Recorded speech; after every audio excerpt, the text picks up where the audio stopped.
సామెతలు 11:14.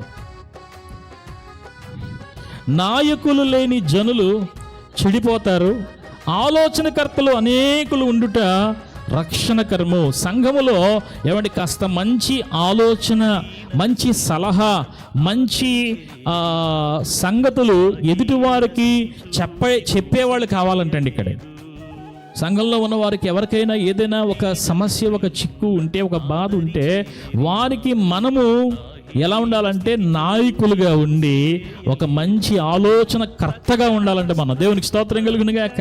అలనాడు దావీదుకి, సౌలు గారికి, అబ్షాలోముకి, రాజులకి ఎవరు ఉండేవారు అనుకుంటున్నారు మీరు? ఆలోచన కర్తలు ఉండేవారు, మంత్రులు ఉండేవారు, ఆలోచన కర్తలు ఉండేవారు. మీకు అర్థమైందా? మనకి కూడా ఎవరు ఉండాలి చెప్పండి? ఆలోచన కర్తలు ఉండాలి. ఇప్పుడు పరిశుద్ధాత్మ దేవుడు మనకి ఆలోచన కర్తగా ఉంటాడు, కానీ ఆ పరిశుద్ధాత్మ దేవుడు ఎవరో ఒకరిలో నుండి ఏదో ఒక మంచి ఆలోచన మనకి ఇస్తాడు కదా. హల్లెలూయా. అందుకని ఆ ఆలోచన కర్తలుగా మనం దేవుని సన్నిధిలో ఉండాలి.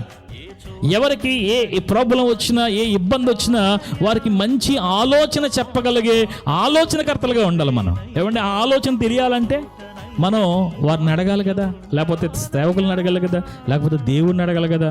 మనం ఏం చేస్తామంటే వాక్యం అంతా ఇక్కడ వినేసి ఆలోచన కోసం మళ్ళీ ఎక్కడికి పోతామంటే బయటికి పోతాం. మనం ఎవరి దగ్గరకు వెళ్ళి ఆలోచన తీసుకోవాలనుకుంటాం. దేవుడు నీకు ఇచ్చిన వాక్యంలో నుంచి ఒక మంచి ఆలోచన కోసం కనిపెట్టుకోవడం మానేసి నువ్వు మళ్ళీ ఎవరో నీకు ఆలోచన చెప్పాలని కోరుకుంటావు. అది మంచిది కాదు.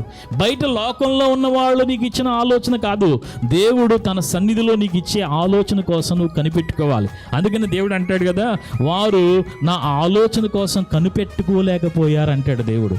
మనం ఎప్పుడు కూడా ఎవరి ఆలోచన కోసం కనిపెట్టుకోవాలంటే దేవుని ఆలోచన కొరకు మనం కనిపెట్టుకోవాలి. దేవునికి మహిమ కలుగును గాక.